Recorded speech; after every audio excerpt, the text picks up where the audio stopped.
ज्ञापन दिया है। अवैध खनन बहुत पुरानी समस्या रही है और इसके लिए ब्रज के विरक्त संत पूज्य श्री रमेश बाबा जी महाराज यहाँ गत कई दशकों से संघर्षरत रहे हैं।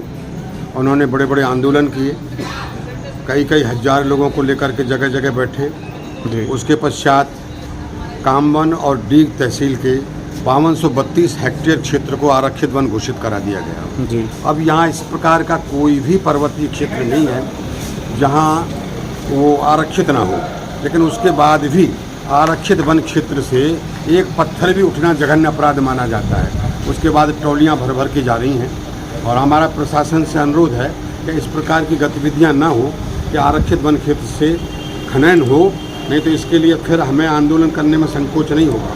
लेकिन हम चाहते नहीं है कि प्रशासन की छवि बिगड़े, प्रशासन को अविलंब कार्रवाई करनी चाहिए। हम अभी बरसाना से आ रहे थे और हमने देखा कि सुनहरामा से खुलेआम ट्रैक्टर भर के जा रहे हैं। तो इस प्रकार सुनहरा ही नहीं, कामवन के समस्त लोग जो हैं इस बात से दुखी हैं और जगह जगह जहाँ पर्वतीय क्षेत्रों से अवैध रूप से खनन हो रहा है यह अविलंब बंद होना चाहिए। महाराज जी, आज केंद्र में भी भाजपा की सरकार है, राजस्थान में भी भाजपा की सरकार है और कामा में भी भाजपा का विधायक है, लेकिन फिर भी अवैध खनन नहीं हो रहा है। देखो, चाहे कोई भाजपा का हो या कांग्रेस का हो, हमने संघर्ष किया था। वसुंधरा जी थी मुख्यमंत्री, उस समय भी बड़ा जबरदस्त संघर्ष किया था और उस समय उनके कार्यकाल में हमने ये क्षेत्र आरक्षित वन घोषित कराया। उसके बाद गहलोत जी के में कराया। कोई की सरकार हो, सरकार हमें ब्रजवासियों के मन के अनुकूल होनी चाहिए। अगर प्रतिकूल है तो सरकार से हमारा कोई लेना किसी भी पार्टी का कोई व्यक्ति है, चाहे भाजपा का हो चाहे कांग्रेस का हो, वो अगर ब्रज के विनाश पे तुला है, चाहे यहाँ की स्थानीय विधायक हो, वर्तमान सुनने में आ रहा है कि वो भी इनका खननकर्ताओं का सहयोग लेती है। हमारा कोई सगा नहीं है, हमारा ब्रज सगा है। कई बार नाम आया है कि भाजपा के कुछ कार्यकर्ता हैं जो खनन चलवा रहे हैं और सत्य भी है, इनके होते हुए ये खनन क्यों हो रहा है। अब ऐसा तो नहीं है कि कांग्रेस के लोग क्या नाम सपोर्ट कर रहे होंगे।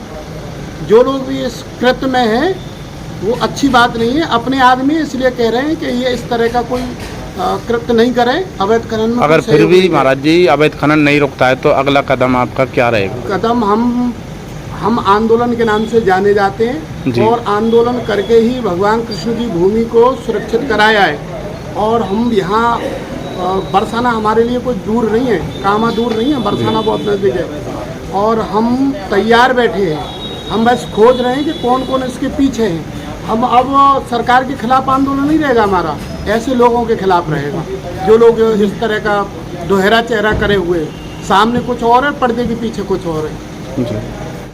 राधे राधे। आज अभी जो कामा के एसडीएम साहब हैं उनको हमने एक लिखित पत्र दिया है जो बहुत दिन से सुनने में आ रहा था, बीच में बंद भी कराई थी। ये गया कुंड से जो बिलौंद को रोड जा रहा है, पंचकोशीय परिक्रमा पर 3 मुर्गे की दुकान चलती है, जबकि यहाँ किसी तरह की मुमकिन आबादी नहीं है और जानबूझकर इनका षड्यंत्र रहता है।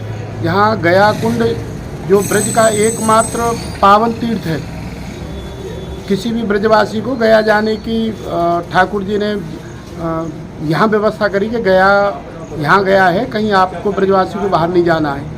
उसी जगह पर जानबूझकर ये लोग प्री प्लानिंग से यहाँ मुर्गा की दुकान चला रहे थे और 2 बार इनको बंद करा दिया।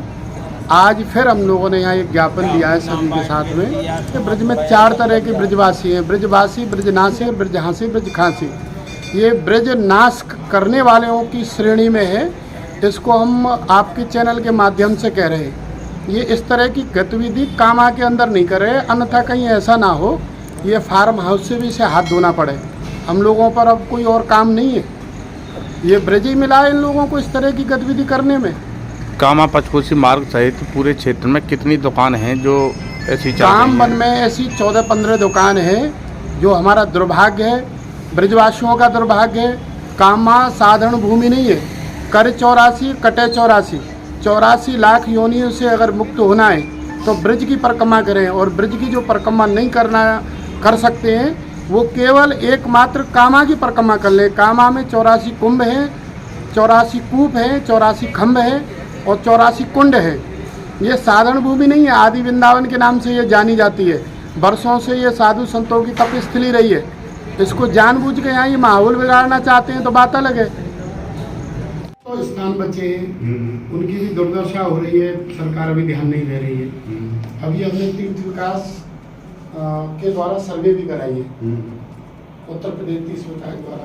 प्रधानमंत्री जी ने 26 गाँव मांगे, उनमें तो हालांकि गांव की श्रेणी में नहीं आता, फिर भी हम लोगों ने अधिक धार्मिक अधिक महत्व होने के नाते इसको दिया है, इसका सौंदर्यीकरण या तीर्थ स्थलों का रखरखाव का। उसमें आपके पास में ही है, वहाँ कोई मुर्गा बेच रहा है। कहाँ पे? नहीं, गया कुंड भाई पीछे एक बार एक मीटर तो आबादी है वहाँ, ये करे हमें कोई परेशानी नहीं। हम जगह पे गाय जरूरत भी नहीं है वहाँ। और इनकी क्या है, ये बड़ी इंटरनेशनल नीति है। ये इस तरीका से रखेंगे, कोई विरोध करेगा हटालेगा, फिर दूसरी जगह रखेंगे, वहीं जाके ये गतिविधि शुरू करते हैं। और एक ही दुकान पे कम से कम 200 मुर्गा कट जाते हैं डोल तो पे। लाइसेंस नगर पालिका जिम्मेदार है ना। हाँ, व्यवस्था यहाँ चल रही है जी। नहीं कोई व्यक्ति है, अब हम उसका अभी नाम नहीं लेंगे। नहीं, नाम ले ना, नाम ले नहीं। व्यापार महासंघ नहीं खुलवाई फिर ताले वाले। हाँ, किस चीज़ के ताले? कुछ नहीं, आप एक टीम गठित कर दीजिए, हमारे किसी व्यक्ति का एक का नाम डाल दीजिए, हम उनको दिखा देंगे। हाँ, वो तो एक भैया, जगह इतनी दिख रही हरियाली है, है, कोई ऐसा बरसात हो है रही है, नहीं कि लोग कोई ताजा- चोरी छुपे कोई जमीन के अंदर से ले जा रहा है। वो तो ट्रैक्टर ट्रॉली सबको दिख ही जाते हैं। वन क्षेत्र के अलावा कोई पहाड़ है ही नहीं यहाँ पर। सही बात है, सारे वन क्षेत्र में ही है। और वो ये जो बाकी कृषि वगैरह तो चलते नहीं है यहाँ पे। रेंजर है, रेंजर की क्या ड्यूटी है? सही बात है। उसकी देख रेख की तो उसके सही बात। तो हाँ, उससे आप थोड़ा सा भैया जी वो भी परेशान है, बेचारा मेरे बगल में रहता है वो।